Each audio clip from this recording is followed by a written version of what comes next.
우리 교회에 이렇게 각 부분별로 이제 조금씩 본인들의 사명을 찾으시고 사역을 감당해 주시는 분들이 늘어나고 있어서 얼마나 감사한지 몰라요. 여기저기에서 모든 면에서 우리 교회를 섬기시고 사랑하시는 모습이 너무 기뻐요. 그런데 그렇게 되는 이유가 뭐냐면 사람은 보는 것, 자기가 아는 것에 따라서 보는 게 달라지거든요. 조금 전에 봤더니 이 휘장이 조금 구겨져 있는 모습 저는 보지도 못했는데 그걸 가지고 이렇게 스팀 다리미로 다리는 모습 보면서 제가 얼마나 뭉클했는지. 또 오늘 저도 아침에 주차장 오다가 내려오다가 굉장히 위험한 순간을 맞이했어요. 왜냐하면 눈이 많이 왔잖아요. 지금은 괜찮지만 아침에 눈이 많이 왔는데 날씨가 추웠잖아요. 근데 주차장 내려오는데 저희가 경사가 좀 있잖아요. 그런데 거기에 차들이 몇 대 내려오니까 그게 얼은 거예요. 그래서 제가 평상시 스타렉스 같으면 제가 봉고차 같았으면 아예 들어오질 않습니다. 이럴 때는 봉고차가 제일 약하거든요. 그런데 제가 잠시 동안 벤츠 타는 사람이 됐잖아요. 렌트카를 받아서 벤츠를 타서 브레이크가 잘 들더라고요. 그래서 오늘 그냥 아주 자신 있게 들어왔죠. 벤츠니까 괜찮겠지. 여지없이 미끄러져가지고 큰일 날 뻔했어요. 미끄러져가지고 만약에 차가 주차되어 있었으면 부딪힐 수밖에 없었어요. 근데 다행히 차가 없어서 제가 정신이 번쩍 나가지고 빗자루를 들고 바로 내려가서 한 25분 동안 땀을 흘리면서 쓸었어요. 우리 성도들 다칠까 봐. 그게 부모 마음인 것 같아요. 그래도 제가 영적인 부모라. 그런데 우리 성도들 가운데 이제 이런 영적인 부모의 마음을 이해하시는 분들이 많아지는 것 같아서 기뻐요. 이제 초신자들을 위해서, 아직 믿음이 연약한 이들을 위해서 우리 교회에서 꼭 필요한 부분을 찾아서 행하시는 분들이 많아 얼마나 기쁘고 감사한지 몰라요. 하나님이 그런 우리의 모습을 기뻐하실 것이고 우리 교회가 더욱더 건강하게 세워져 가는데 여러분 정말 함께 헌신해 주시고 동참해 주시길 주님의 이름으로 축복합니다. 오늘 새벽이었죠. 지난 새벽에 영국에서 프리미어 리그에서 손흥민 선수가 11호 골을 넣었어요.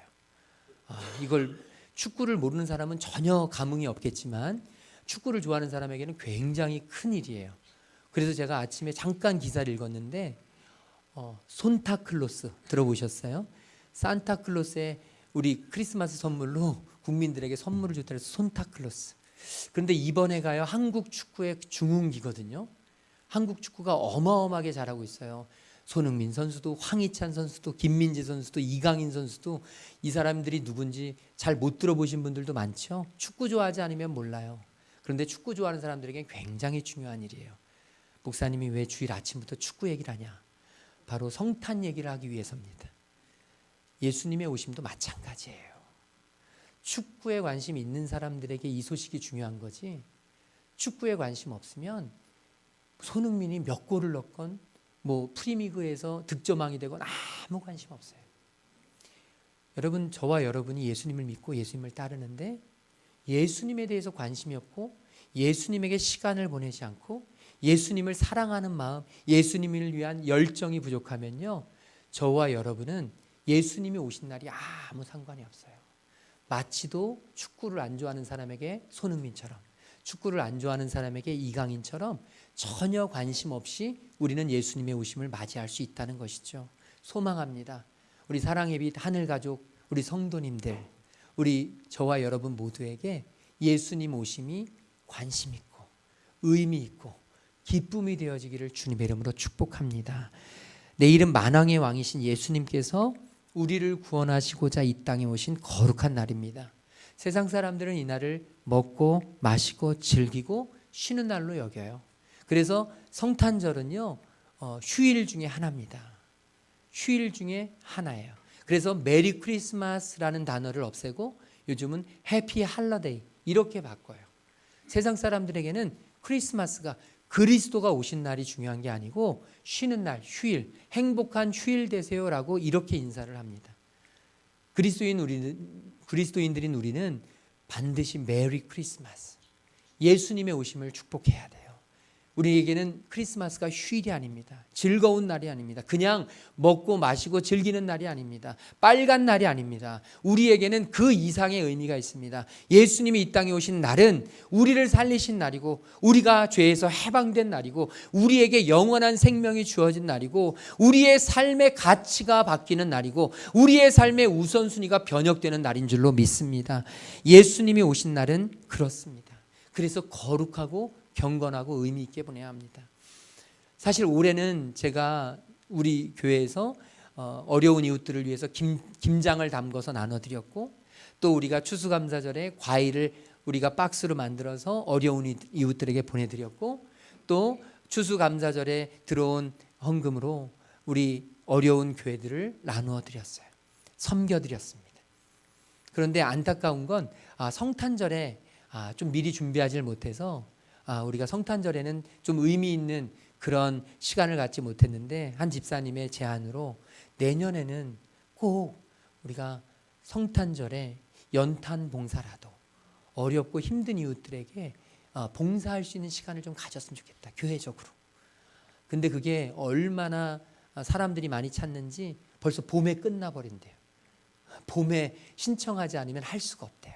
그래서 내년에는 꼭 우리 교회에서도 신청을 미리 해서 성탄절에 어려운 이웃들을 돕는 그런 행사에 참여하고자 하는 그런 바람이 있고, 또 반드시 그렇게 되리라고 믿습니다. 저는 이번 성탄절을 맞아서 그래도 우리 교회가 조금 더 넓어지고, 지금도 좁지만 넓은 교회에 비하면 아무것도 아니지만 그래도 이렇게 깨끗해지고 예뻐지고, 우리 성도들이 함께 이렇게 기쁨으로 맞이할 수 있는 게 얼마나 기쁜지 몰라요. 아마 어떤 분들은 생각하셨을지 몰라요. 목사님이 뭐 이렇게 성급하게 성전을 확장하고 왜 이렇게 성급하게 공사를 하지? 제가 말씀드렸잖아요. 제가 한 게 아니고 하나님이 하신 거라고. 그래서 급속도로 단 2주 만에 성전 확장이 결정되고 완공이 되어버렸다고요. 거기에 우리 쏟아부신 우리 성도님들의 그 헌신이 얼마나 기쁜지 몰라요.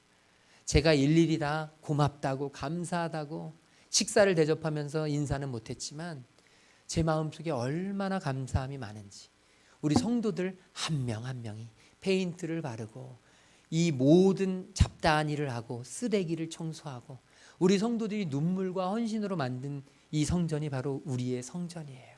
이 성전에서 성탄절을 보내는 게 얼마나 기쁘고 감사한지 제가 이루 말할 수가 없어요. 감격스러워서. 오늘 또 오후에는 함께 축제를 벌이게 될 텐데, 우리 모든 성도들이 함께 기뻐하면서 예수님의 오심을 축하하면서, 내가 참석하지 않더라도 사실 이 자리는 매우 중요하고 의미 있는 자리거든요. 여러분, 가족들이라는 것은 바로 그런 거예요. 내가 할 일이 없어도 박수 쳐줄 수 있는 게 가족이고, 내가 순서 맡은 게 없어도 함께하는 곳이 가족이고, 가족은 그런 것입니다. 저는 우리 모두가 사랑빛 하늘 가족으로 함께하고 함께 응원하고 함께 기뻐할 수 있는 그런 이 귀한 크리스마스 이브가 될 수 있기를 주님의 이름으로 축복합니다. 우리 지난주 말씀 속에서는 시므온이라고 하는 한 어르신의 그 이야기를 우리가 통해서 예수님을 맞는 우리의 마음이 어떠해야 되는지, 예수님을 어떻게 맞이할 수 있는지에 대해서 함께 나눴습니다. 기억나시는 분들, 또 참석하지 못하신 분들 계시지만, 시므온의 말씀을 통해서 시므온은 항상 하나님을 의식하며 살았어요. 하나님을 늘 의식하는 마음이 있었기 때문에 거룩하고 경건하게 살았죠. 그랬기 때문에 예수님을 맞이한 거예요. 또 시므온은 성령 충만한 삶을 살았습니다. 무엇을 하든지 성령님에게 의사를 구했어요. 여러분, 우리에게도 마찬가지입니다. 저와 여러분의 일상에서 어떤 선택을 할 때, 어떤 선택의 순간에 우리가 꼭 해야 될 것은 뭐냐? 성령님께 묻는 거예요. 중요한 계약이 있습니까? 우리가 사람들에게 묻잖아요. 그런데 우리가 꼭 해야 될 건 성령님께 묻는 거예요. 우리 자녀를 위해서 결정해야 될 중요한 일이 있습니까? 그러면 우리는 성령님께 묻는 거예요. 하나님이 말씀하시길 기대하는 거예요. 하나님이 말씀하시면 문제가 사라집니다. 하나님이 말씀하시면 어떤 어려움도 넘어설 수 있습니다. 성전 확장 공사를 하면서 저는 정말 제 스타일과 너무 다른 일을 경험했습니다. 성전 확장 공사를 하면서 정말 이게 될까? 이게 가능할까 싶은 일들인데 하나님이 주신 말씀을 붙잡으니까 순식간에 되더란 말이죠. 하나님의 말씀을 붙잡으면, 하나님의 말씀에 순종하면 두려움이 사라집니다. 말씀은 두려움을 이겨냅니다. 온전한 사랑이 두려움을 내어 쫓는다는 말은 그냥 나온 게 아니라 온전한 사랑이란 바로 주님의 말씀으로 빚어진 사랑이에요. 주님의 말씀으로 빚어진 사람은요, 어떤 두려움 속에서도 근심 걱정할 게 아니라 기도한다 말이죠. 하나님이 함께 하시는 일들을 기대한다 말입니다. 앙뮤라고 하는 연예인 아시죠? 가수, 악동 뮤지션, 예전엔 악동 뮤지션 이찬혁, 이수연, 이 남매인데요. 이들의 부모님이 이성근 선교사님이란 분이에요. 몽골로 선교사를 떠나셨어요. 하나님의 부르심을 입고 몽골로 선교사를 떠났는데 하나님께서 주신 부르심이니까 하나님이 책임지시겠지 하고 믿음으로 갔단 말이에요. 그래서 몽골에서 야심차게 선교의 사역을 시작하려는 때, 그런데요, 재정의 문제가 가장 시급하게 걸립니다. 여러분 어디에서나 가나 재정의 문제가 가장 심각하잖아요. 이 선교사님이 이제 주님을 의지하고 주님께서 먹여주시는, 주님께서 베풀어 주시는 까마귀를 통해서 주시는 음식을 먹고 주님께서 공급해 주시는 것들을 사용하면서 살아가려고 했는데 1년이 지나니까 어려워지는 거예요. 재정적인 문제에 부딪힙니다. 그래서 제일 먼저 한 게 뭐냐면 아이들을 학교에 보낼 수가 없었어요. 그래서 이찬혁, 이수연 이 친구들이 홈스쿨링을 한 거예요.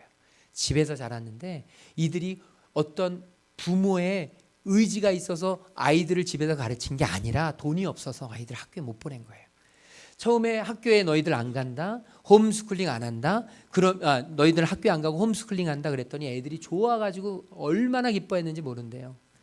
이제 학교에서 숙제도 안 해도 되고 이제 학교에서 스트레스 받지 않아도 되고 그러니까 너무 좋았죠. 근데 여러분 한 달 만에 이 아이들이 아빠, 엄마 제발 학교에 좀 보내주세요.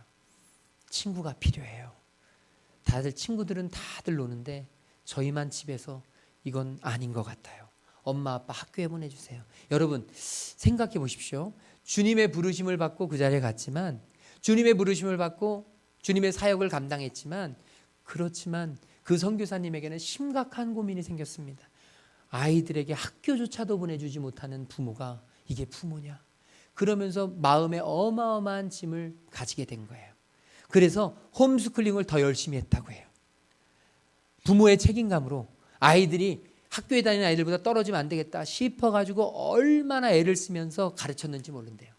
그래서 아이들을 더 힘들게 했고 아이들에게 숙제를 더 많이 냈고 아이들이 학교 다니는 것보다 더 지치게 만들었다는 거죠. 그래서 이제 점점 아이들이 사춘기로 접어들면서 특별히 아들 이찬혁 군이 아버지에게 이제 반항하기 시작합니다. 우리 집에서 늘상 있는 일이죠. 청소년기 아이들은 특별히 아버지께 반항해요. 엄마에게도 반항하지만 아버지에겐 더 반항합니다. 힘으로 다가오면 힘으로 대듭니다. 억지로 누르려고 하면 억지로 대듭니다. 그게 청소년기죠. 그러니까 이 아버지가 이제는 완전히 샌드위치가 된 거예요. 경제적인 어려움도 있는 데다가 아이들도 이제 부모의 말을 안 따르는 거예요. 어떡하나. 이 고민 속에 빠졌는데 하나님께서 아내를 통해서 지혜를 주셨습니다. 말씀을 주셨어요. 그게 뭐냐? 가정예배를 드려라. 가정예배를 드려라.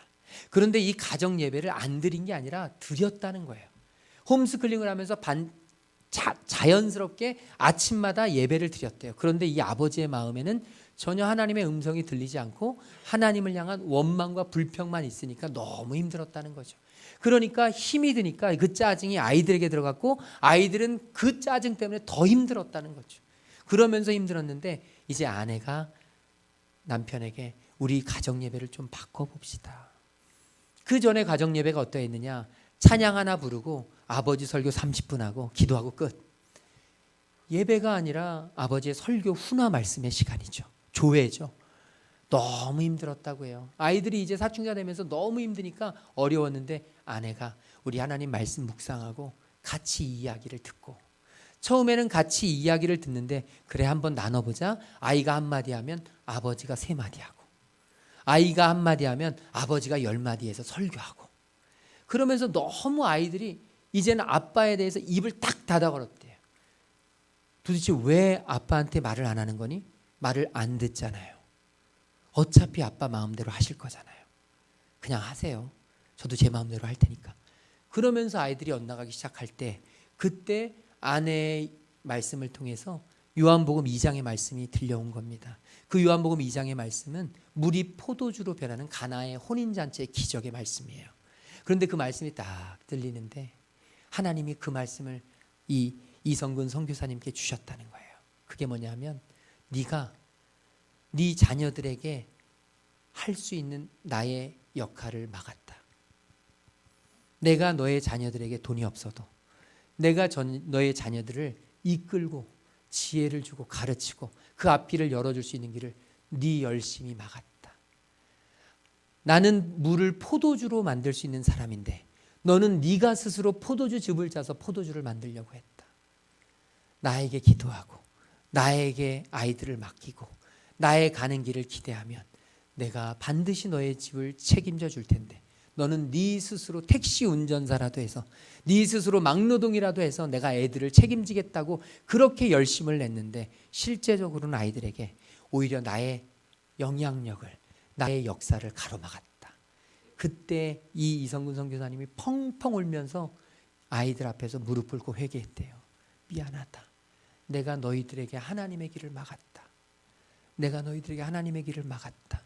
그러면서 이제 하나님께 내어드리고 아이들이 하나님께 가는 길을 열어주고 아이들이 직접 하나님을 만나고 하나님의 음성 들을 수 있도록 그렇게 하면서 이제 그 아이들이 한국으로 오디션 프로를 보러 오고 그곳에서 잘 돼서 지금과 같이 이렇게 귀한 사역을 감당하는 그런 일들을 하고 있대요.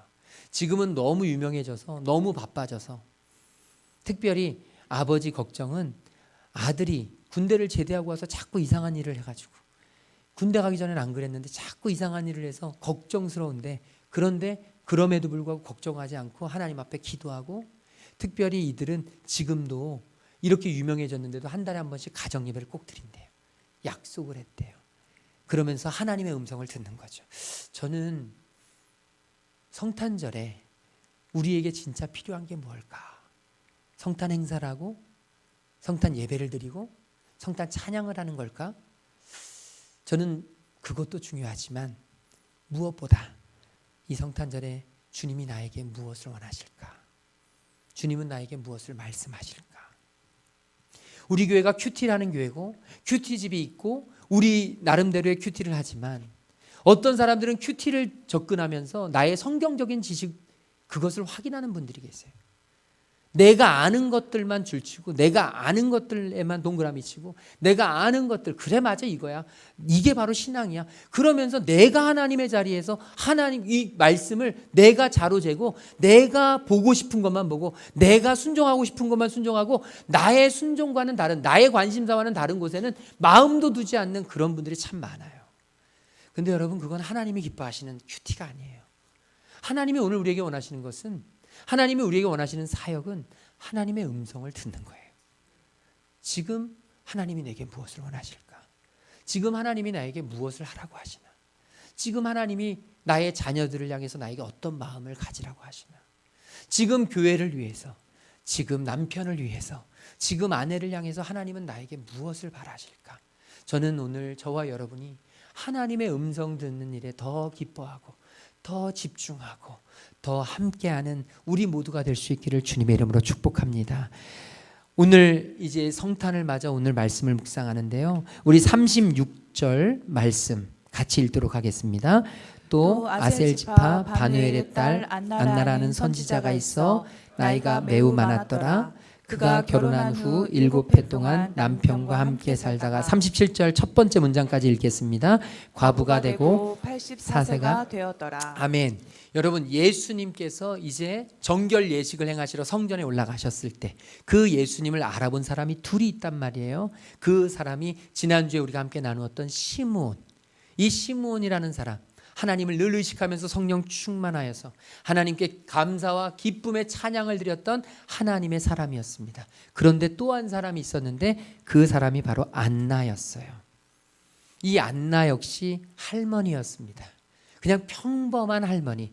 여기에 선지자라고는 기록되어 있지만 선지자라고 해서 어떤 특별한 일을 하고 특별한 사역을 했던 선지자라고 보긴 어렵고 이 여인은 그냥 교회에서 우리처럼 아주 평범한 김 권사님, 그냥 이 집사님, 시므온과 비슷한 그런 분이었어요. 그런데 그분에 대한 소개가 성경은 그냥 되어지는 게 없거든요. 그분에 대한 소개가 이렇게 되어 있습니다. 아셀 지파. 여러분, 이 아셀 지파는 야곱의 8번째 아들이에요. 기쁨이라는 뜻이에요. 그리고 이 아셀 지파는 이스라엘의 지파들은 지파마다 담당한 것들이 다 달랐는데 이 아셀 지파는 말씀에 의하면 아셀 지파가 담당했던 것은 바로 식탁. 우리 교회로 말하면 여선교회 팀이에요. 여선교회 팀들. 우리는 밥을 맛있게 먹고 너무 맛있게 먹었어요 라고 이야기는 하지만 그걸 준비하기까지의 과정은 잘 알지 못해요. 참 힘들어요. 식사 준비가 얼마나 어려운지 몰라요. 그리고 설거지가 얼마나 힘든 일인지 몰라요. 그냥 나는 밥만 먹고 몸만 빠지고 살짝 가고 살짝 왔다 살짝 가는 그런 사람들은 절대 이해하지 못해요. 밥 한 끼가 준비되기까지, 그리고 모든 설거지가 완성되기까지에는 수없이 많은 사람들의 헌신과 노고가 있어요. 그런데 잘 알아주지 못해요. 아셀 지파는 바로 그런 권사님이에요. 그런 한 여자 권사님인데, 다시 말하자면 지극히 평범하고 지극히 남이 알아주지 않는, 그냥 별 볼 일 없는 그런 분이 바로 이 안나라고 하는 할머니예요. 그런데 이 안나라고 하는 할머니에 대해서 또 하나 설명이 있는데, 그게 뭐냐면 그녀가 결혼한 후에 7해 동안 남편과 함께 살다가 그리고 나서 37절에 보니까 과부가 되고 84세가 되었더라. 이 당시에 문화적으로 봤을 때 결혼은 10대 중반에 했어요. 그러니까 우리 10대 중반 귀한 자매들 잘 들으라고, 너희가 예전 같았으면 다 시집가서 애 낳고 살았을 따위라고. 우리 할머니 세대들만 해도 그렇습니다. 그런데 이 10대 중반에 결혼을 해서 7년 동안 남편과 살다가 남편과 사별하고 과부가 되었으니, 여러분 언제예요? 20대 초반이에요. 20대 초중반에 남편을 잃고 과부가 되고 84년을 살았어요. 60년 동안 혼자 살았던 여인, 얼마나 인생이 기구할까요? 얼마나 힘들까요? 별 볼 일 없을 뿐만이 아니라 너무나 힘겹고 기구한 인생을 산 한 여인. 여러분, 예수님은 바로 그 여인을 찾아오신 거예요. 오늘 우리에게 소망이 있습니다. 오늘 우리의 삶도 예수님께서는 이 땅 위에 높고 힘있고 부유하고 권력 있고 사람들에게 잘 알려진 사람을 쫓아오신 게 아니라 별 볼 일 없고 정말 기구하고 아무도 알아주지 않고 정말 보잘것없는 일상을 살아가는 사람들, 바로 저와 여러분 같은 사람들을 찾아서 예수님이 오신 거예요. 예수님은 그것을 우리에게 전해주시기 위해서 마국간을 선택하셔야 됐고, 예수님은 그것을 우리에게 전해주시기 위해서 목자들이 예수님의 오신 그 사실을 가장 먼저 알았던 거예요.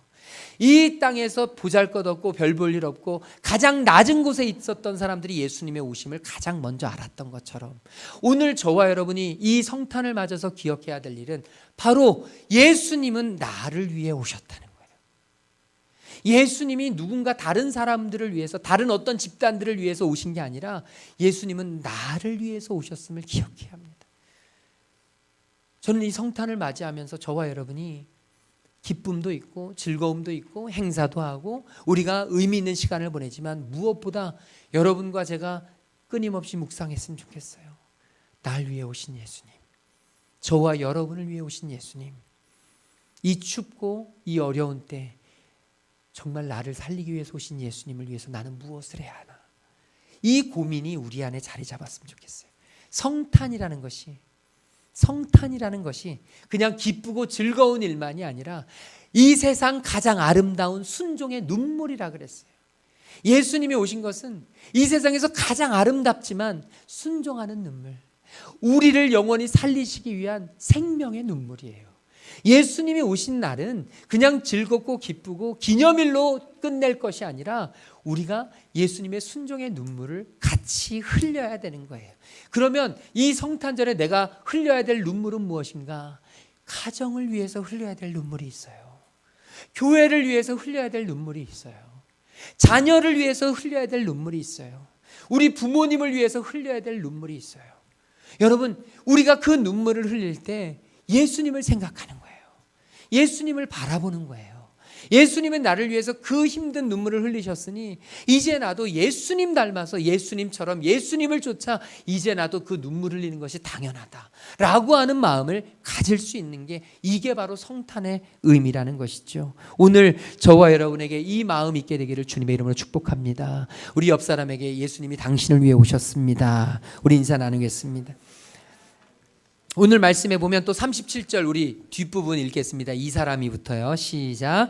이 사람이 성전을 떠나지 아니하고 주야로 금식하며 기도함으로 섬기더니. 아멘. 여러분, 낮고 천하다고 해서 예수님의 오심을 맞이하는 게 아니에요.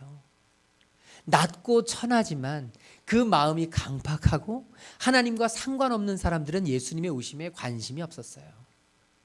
그런데 이 안나라고 하는 여인, 시므온이라고 하는 그 하나님의 사람은 예수님의 오심을 한눈에 알아보고 기쁨으로 맞이했어요. 왜 그럴까? 바로 이것 때문입니다. 성전을 떠나지 않았다는 거예요. 성전을 떠나지 않는다는 거. 목회하면서 보니까요, 우리 성도들의 어떤 신앙생활과 어떤 성전에 머무는 횟수는 정비례하더라고요. 제가 이렇게 보면 저는 개인적으로 큐티 열심히 해요. 저는 개인적으로 찬양 열심히 해요. 맞아요. 그래서 하나님과 관계 되는 거 맞아요. 그런데 신앙생활은 하나님과의 관계만이 아니거든요. 신앙생활은 하나님의 자녀들과의 관계도 포함합니다. 그래서 좋은 교회를 만나는 게 필요해요. 하나님과의 관계만 의식하는 거라면 교회가 필요 없죠. 그냥 내가 있는 곳에서 하나님과의 관계만 쌓으면 되죠. 그런데 하나님은 우리에게 하나님의 자녀들과의 관계도 갖기를 원하세요. 그게 믿음이에요.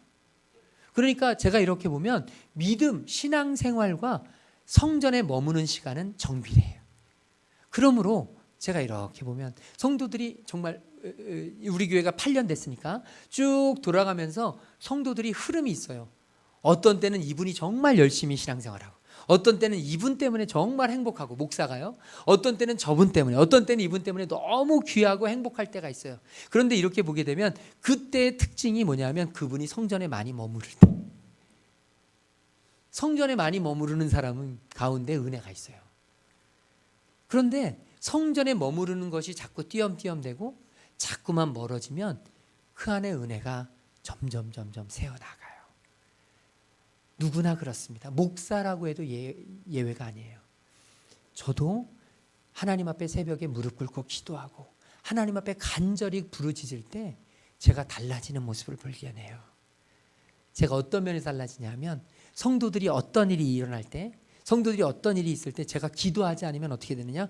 제 안에서 부르르 일어나요. 감정적으로 대처가 돼요. 제 안에서 자꾸 감정적인, 인간적인 마음들이 솟아올라와요.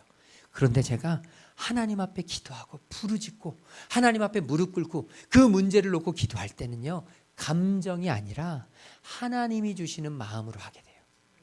그게 차이예요. 그게 은혜죠. 목사의 은혜도 성전과 무릎 꿇음과 기도와 관계가 있다고 하면 여러분 성도들은 말할 것도 없죠. 내가 은혜 안에 머물기를 소망하고 내가 은혜의 사람이 되길 소망한다면 여러분과 제가 해야 될 선택이 한 가지 있습니다.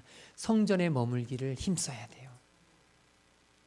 우리 교회는 다른 어떤 교회보다 여러분 성전에서 막 여러분 일 시키기를 원하지 않는 교회예요.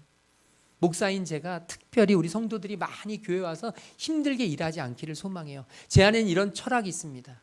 우리 성도들이 일주일 동안 월요일부터 토요일까지 얼마나 열심히 사는데요. 얼마나 자영업자들이 힘든지, 얼마나 돈 버는 일이 어려운지, 얼마나 자녀들 키우는 일이 어려운지 저 알아요. 저도 알아요. 제 안에도 일을 하니까 특별히 더 잘 알아요. 얼마나 이 월급을 받는 것이 힘든 일인지, 얼마나 이 자영업을 일구어 나가는 게 힘든 일인지 너무나 잘 알아요. 그런 성도들이 와서 주일날까지 스트레스 받으면서 교회에서 또 힘들고 또 어려우면 여러분 그건 너무나 안타까운 일인데, 안타깝게도 오늘날 많은 교회들이 그런 일들이 있어요. 무거운 짐이 있어요. 교회 오면 더 힘들어요. 차라리 교회 밖으로 이 주일이 지나고 월요일날 직장으로 나가는 게 더 행복해하는 분들도 꽤 많아요. 이건 안타까운 일이죠. 너무너무 안타까운 일이에요. 그런데 그럼에도 불구하고 우리 교회에서 일 시키고 교회를 위해서 어떤 교회의 어떤 일들을 위해서 사역을 위해서 여러분을 혹사시킬 마음은 추워도 없지만 하나님이 제게 주시는 마음, 얼마 전부터 제게 주시는 마음이 있었어요. 그게 뭐냐? 교회 와서 혹사당하고 일하고 스트레스 받으면 안 되지만 그렇지만 교회를 떠나서는 안 된다. 교회 안에서는 하나님이 주시는 평강이 있어요. 교회 안에서는 하나님의 평강을 누려야 돼요. 교회 안에서만 주시는 하나님의 위로가 있어요. 세상에서는 절대 맛볼 수 없는 하나님의 약속이 있어요. 저는 우리 성도들이 이것을 경험하셨으면 좋겠어요. 지금도 잘하고 계시고 잘하고 있지만 더 많이 우리가 하나님의 약속, 하나님의 위로, 하나님의 역사, 하나님의 기적을 경험하는 하나님 자녀들 되시기를 주님의 이름으로 축복합니다. 기도하며 나아갈 때 여러분 성전을 떠나지 않는 사람에게 하나님의 은혜가 임하고 성령의 충만함이 임해요. 그리고 이 안나는 주야로 금식합니다. 여러분 금식만큼 어려운 게 없어요. 목사인 제가 제일 힘든 게 금식이에요. 저는 한 끼 금식도 너무너무 힘들어요. 세상에서 제일 행복한 게 맛있는 거 먹는 거거든요. 참 목사인지 먹사인지 잘 모르겠지만 어쨌든 저는 먹는 건 포기하지 못하는 치명적인 약점이 있어요. 그런데 여러분 그럼에도 불구하고 이 안나라고 하는 여인은, 이 할머니는 주야로 금식해요.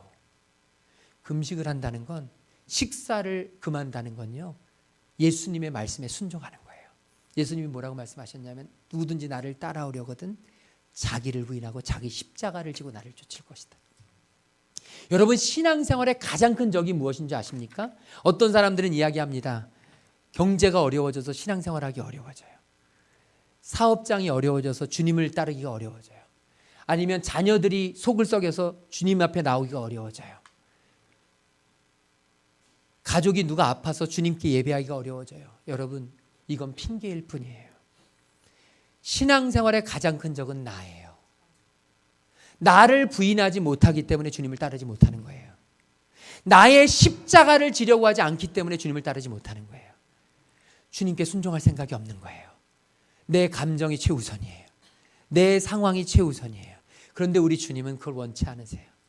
누구든지 나를 따르려거든 자기를 부인하고 자기 십자가를 지고. 이 안나는 그것을 알았던 여인이었습니다. 그래서 주님 앞에 주야로 금식한 거예요. 아, 주님이 원하시는 것이 이것이구나. 주님이 나에게 바라시는 것이 이것이구나. 그 귀하고 소중한 진리를 알았던 안나는 기도함으로 주님을 섬깁니다. 저는 소망해요. 우리 성도들 가운데 기도할 거리가 많은 분들, 특별히 문제가 많은 분들, 안타까운 일이 많은 분들, 사업장을 놓고 정말 두려움이 많은 분들, 앞날을 놓고 걱정거리가 많은 분들, 자녀들을 놓고 정말 신경 쓸 게 많은 분들, 여러분 이런 분들에게 주님이 우리에게 주시는 메시지는 기도하라는 거예요. 성전 떠나지 말고 너 자신을 부인하면서 기도해라. 지금 너가 해야 될 것은 걱정이 아니다. 근심이 아니다. 인간적인 노력들이 아니다. 열정이 아니다. 기도다. 하나님의 전을 찾는 것이다. 하나님 앞에 무릎 꿇는 것이다. 하나님 앞에 예배하는 것이다.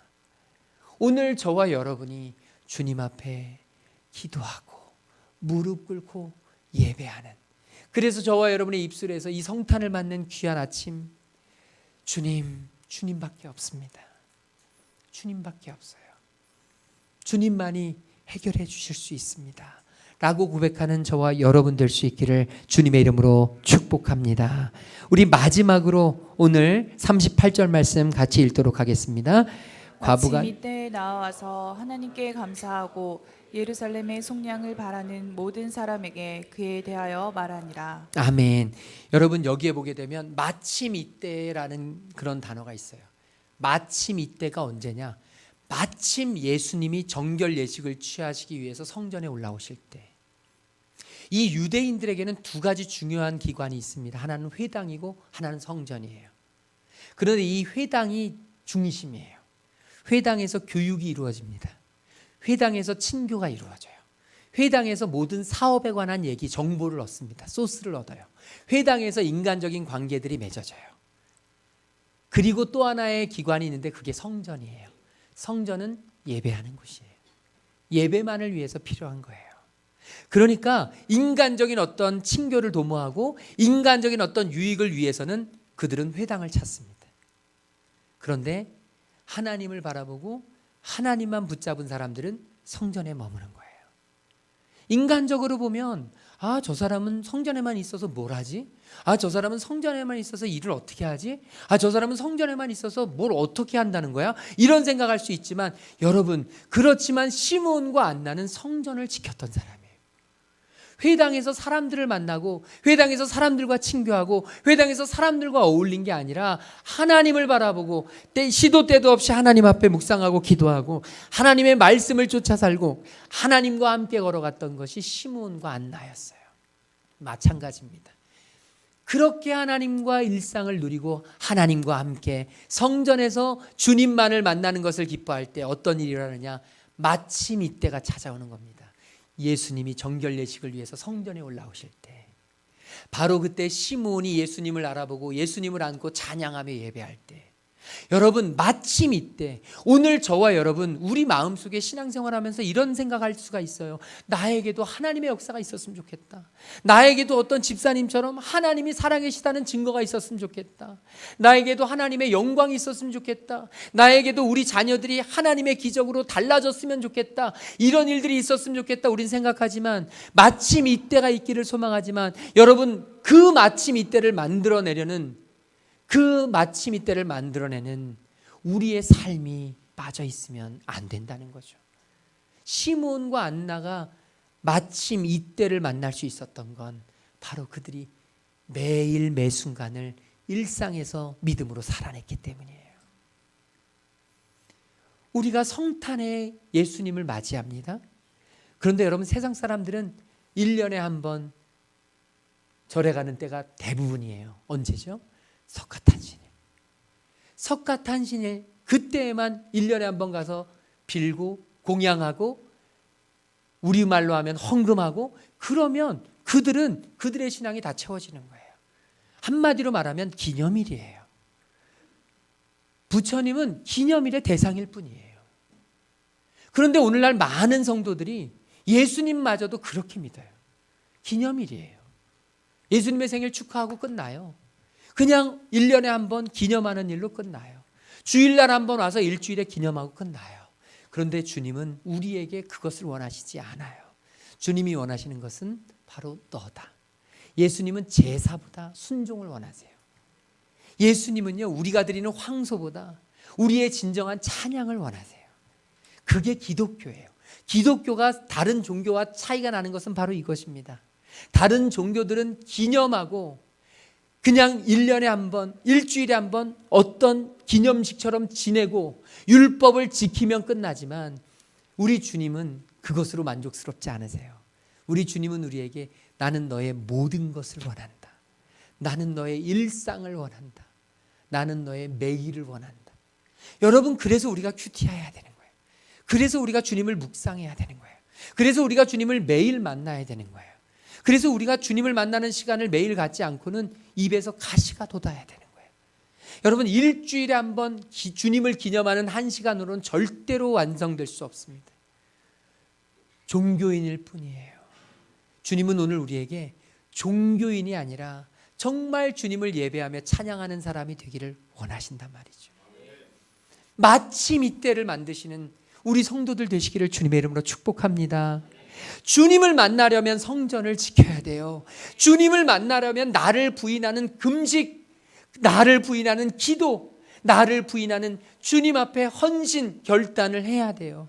주님은 그냥 만나지는 게 아니라 주님께서 인도하시고 주님께서 임하시는 자리에 찾아오셔요. 주님을 만난 사람은 어떻게 되느냐? 오늘 말씀 보면 주님께 감사가 일어나요. 불평과 원망과 나는 왜 과부로 살아야 되나? 나는 왜 이렇게 불쌍하게 살아야 되나? 나의 인생은 왜 이렇게 기구한가? 나의 인생은 왜 이렇게 보잘것없는가? 이렇게 보잘것없이 살아가는 내 인생에 대해서 원망하고 불평하는 게 아니라 주님을 만나면, 주님의 그 임재를 경험하면, 주님과 함께하면 메시아 되시는 예수님을 만난 인생은 감사와 찬양이 흘러 넘치는 거예요. 이제 내 인생이 너무 기쁜 거예요. 날 살려주셔서 감사합니다. 날 회복해 주셔서 감사합니다. 내가 가고자 하는 길 다 막혔는데 하나님이 내가 가고자 했던 길이 아닌데 나의 길을 열어주시면, 여러분, 많은 사람들은 생각합니다. 난 실패했어. 난 루저야. 내가 가고 싶은 길, 내가 가고 싶었던 것, 내가 하고 싶었던 것 다 못했어. 그리고 나는 이제 끝났어 라고 생각하면서 부정적으로 불평하며 원망할 수 있지만, 여러분, 하나님의 사람은 달라요. 내가 가고자 하는 길 다 막히고 하나님이 주시는 길이 열려지면 그건 감사의 조건이 되는 거예요. 하나님이 나를 사용하시는구나. 하나님이 나를 쓰시는구나. 저는 이번 성탄이 저와 여러분에게 주신 하나님의 메시지로 들려지기를 주님의 이름으로 축복합니다. 여러분이 가는 길 막히잖아요. 그럼 하나님이 하나님의 길을 열어주실 거예요. 다니엘 기도회를 26년 동안 끊임없이 상가에서 2명 놓고 개척을 하신 분이 지금은 18,000명, 2만 명 되는 교회로 일군 오륜교회 김윤호 목사님. 이 김윤호 목사님이 책을 여러 권 썼는데 그중에 너 하나님의 사람아 믿음으로 도전하라. 이 책이 있어요. 믿음으로 도전하라는 이 책이 있는데 그 책에서 뭐라고 말씀하셨냐면 이런 말씀을 하세요. 세상 사람들은 도전한다고 하면 가보지 않은 길에 대해서 뛰어들고, 가보지 않은 길에 대해서 저항하고, 가보지 않은 길, 그 길에 대해서 덤벼드는 그것을 도전이라고 하지만 믿음의 도전은 다르다는 거예요. 성경에서의 도전은 뭐냐? 바로 말씀을 순종하는 거예요. 믿음의 사람의 도전은요, 안 해봤다고 달려드는 게 아니에요. 그냥 안 가봤다고 던져드는 게 아니에요. 그러니까 예수 믿는 사람이 나 도전한다고 이 사업 저 사업 해보는 게 도전이 아니에요. 하나님의 사람에게 도전은 뭐냐? 하나님이 주신 말씀 붙잡고 순종하며 걸어가는 거예요. 지금 상황은 이다지 만족스럽지 않아요. 지금 형편은 나아지지 않았어요. 지금 현실적으로 보면 암울해요. 지금 이 사업장이 잘 될까? 지금 나의 이 계획이 잘 될까? 이 계약이 잘 이루어질까? 아무것도 보이지 않아요. 그 김은호 목사님도 목회하면서 수없이 많은 죽음의 위기가 있어요. 저는 교회가 커졌다고 해서, 그분의 영향력이 커졌다고 이런 말씀을 드리는 게 아니라, 여러분, 우리 교회도 마찬가지예요. 하나님이 저와 여러분에게 도전하라고 말씀하세요. 도전하라고 말씀하시는데 그 도전은 그냥 마음대로 막 뛰어들라는 게 아니에요. 여러분과 제게 하나님이 도전하시는데 2024년 우리가 도전해야 되는데 그 도전에 대한 그 말씀은 뭐냐? 바로 하나님이 내게 주신 음성에 순종하라는 거예요. 그 말씀 붙잡고 보트 밖으로 뛰어 들어가라는 거예요. 안전하게 내 인생의 계획을 내가 세워놓고 이 보트 안에서만 살아가려고 하지 말고 보트 밖으로 뛰어들어서 하나님이 주신 길을 걸어가라는 거예요. 아까 악뮤 그 부모님, 아버지 이성근 선교사님이 아이들을 내 노력으로, 내 열심으로, 내 아버지라는 책임감으로 아이들을 내가 키워보겠다고 했지만, 하나님의 메시지는 그 아이들을 하나님께 맡기라는 거 아니에요. 하나님께 맡기면 하나님께서 책임져 주시겠다는데 그걸 내 힘으로, 내 의지로 막아버리고 있어요. 여러분, 하나님께 온전히 나아가 하나님을 만나면 이제 삶이 바뀝니다. 예루살렘의 속량을 바라는 모든 사람에게 주님에 대해서 말하는 간증의 주인공이 되는 거예요. 저는 우리 성도들이 간증의 주인공들이 되시기를 소망합니다. 정말 한 분 한 분이 간증의 주인공이 됐으면 좋겠어요. 우리 교회 간증의 주인공이에요. 코로나가 끝나고 정말 많은 우리 교회만한 규모의 교회들이 힘들어졌어요. 아니요, 우리 지방에만 해도요, 우리 교회하고 비교할 수 없이 큰 건물 있고 성도들도 많고 헌금도 잘 나오고 아무 문제가 없어 보이는 그런 교회들이 지금 어마어마한 문제 속에서 힘들어하고 있어요. 어제도 제가 설교 준비하다가 1시간 동안 전화를 받았어요. 어떤 교회 원로 목사님이 담임 목사님을 나가라고, 3일 만에 나가라고, 3일 여유를 주고 3일 후에 나가라고 원로 목사님이 담임 목사님을 나가라는 거예요. 그 원로 목사님이 개척을 했거든. 교회 개척했다고 자기가 주인 노릇하면서 담임 목사님 하나 그냥 불러놓고 3일 여유 줄 테니까 나가라고, 안 나가면 국물도 없다고. 이런 식으로, 여러분, 이런 교회들이 한둘이 아니에요. 엄청나게 많은 교회들이, 어떤 교회는 성도들이 목사님을 고소하고, 어떤 교회는 목사님이 성도들을 내쫓고, 여러분 교회가 건물 있고 사람 많다고 다 하나님이 기뻐하시는 교회가 아니에요. 힘들고 어려운 교회들이 너무너무 많아요. 저는 우리 성도들이, 저와 여러분이 하나님 앞에 기도하고 하나님을 바라보는 하나님의 사람들 될 수 있기를 주님의 이름으로 축복합니다.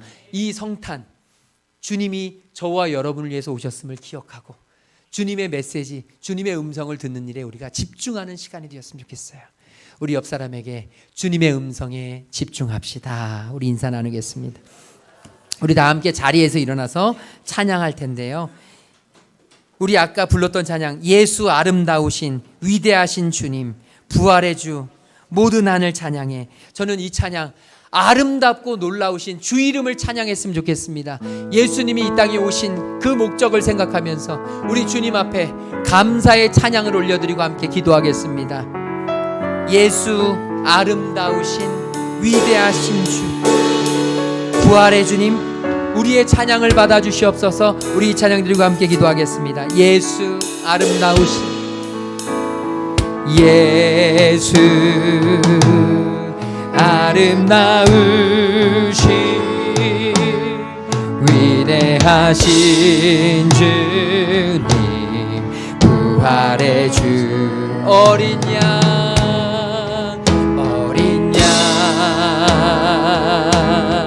거룩과 공의 새벽별 같은 나의 구주, 모든 하늘 찬양해, 모든 하늘 찬양해, 모든 만물, 모든 만물이 주 경배해. 아름답고 놀라우신 모든 이름보다 높은 이름, 아름답고 놀라우신 주의 이름, 높으신 그 이름, 예수 영원히 주 찬양, 영원히 주 찬양, 주 사랑해요, 주 사랑해요, 영원히 주 찬양, 주 사랑해요, 주 사랑해. 우리 한 번만 더 고백합시다. 영원히 주 찬양, 주 사랑해요, 주 사랑해.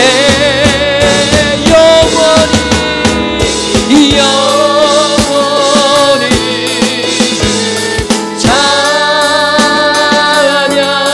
주 사랑해요, 주 사랑해. 아름답고 아름답고 놀라우신 모든 이름보다 높은 이름, 아름답고 놀라우신 주의 이름, 높으신 그 이름, 예. 우리 이 시간 이 성탄을 맞아 아름답고 놀라운 예수의 이름을 찬양하길 소망합니다. 주님께서 내게 주시는 말씀, 주님께서 내게 주신 음성에 순종하며 주님을 바라보며 이 성탄을 기쁨과 찬양으로 올려드릴 수 있는 주님 귀한 성탄 될 수 있도록 인도해 주시옵소서. 우리 함께 동성으로 기도하겠습니다. 사랑해 주님 감사합니다. 우리를 위해 이 땅에 오신 주님을 찬양합니다.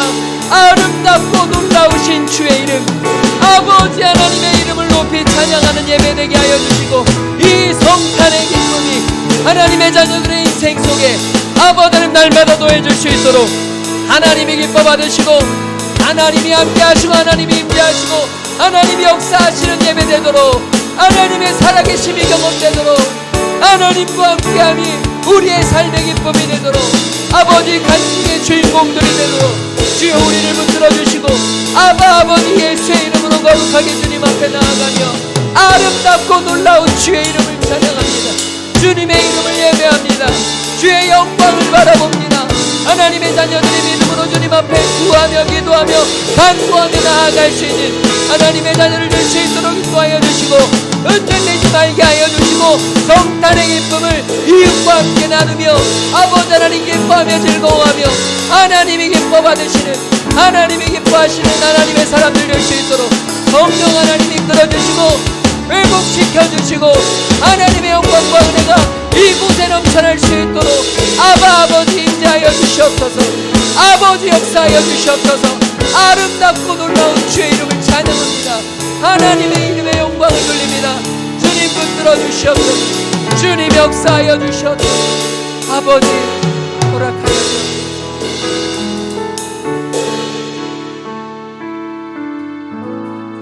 우리를 위해 이 땅에 오신 주님을 찬양합니다. 우리에게 영원한 생명을 허락하시고 우리를 죄 가운데에서 해방시키시며 우리에게 참 생명을 허락하신 주님, 이제 우리 주님을 마음껏 찬양케 하여 주옵소서. 우리의 일상이 우리 주님을 맞을 준비가 잘 될 수 있도록 인도하여 주시옵시고, 우리의 일상 속에서 성령님과 동행하는 그런 하나님의 자녀를 되도록 인도하여 주시옵소서. 성탄을 준비하는 모든 성도들 분주함을 넘어서서 하나님을 바라보게 하시고 하나님의 음성에 귀 기울이게 하여 주시옵시고, 우리의 참 소망 되신 주님 앞에 참으로 기도하며 하나님만을 바라볼 수 있는, 사모할 수 있는 주의 자녀들 되도록 인도하여 주시옵소서. 주님께 귀한 예물 드리는 손길들이 있습니다. 힘들고 어렵지만 주님의 것을 구별하여 드리고 감사의 제목을 적어 하나님 앞에 감사의 예물로 드리며 특별한 목적을 가지고 주님 앞에 예물 드리는 손길들 하나님이 아십니다. 하나님이 받으시고 하나님이 갚으시고 하나님이 인도하여 주시옵소서. 하나님이 친히 그들의 인생과 그들의 가정과 그들의 사업장과 그들의 자녀들에게 하늘의 길을 열어 주시옵시고, 하나님이 가장 선하고 좋고 완전한 길로 친히 이끌어 주시옵소서. 이제는 십자가 사랑으로 우리를 살리신 우리 주 예수 그리스도의 그 놀라우신 구속의 은혜와 하나님 아버지의 한이 없으신 사랑하심과 성령 하나님의 감화, 감동, 역사, 충만하심이 이제 주님이 우리를 위해 오심을 믿고 주님 앞에 온전히 나아가기로 결단하고 돌아가는 모든 하나님의 자녀들 머리머리 위에 지금부터 영원토록 함께 계시기를 간절히 축원하옵나이다. 아멘.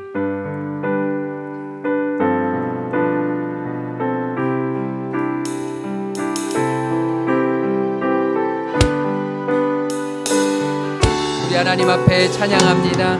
모든 영광을 하나님께, 모든 영광을 하나님께,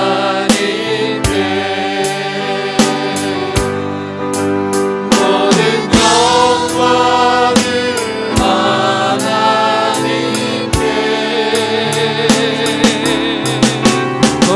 원망과 뜻하에 주 사모합니다.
우리 옆 사람에게 메리 크리스마스 우리 인사 나누겠습니다.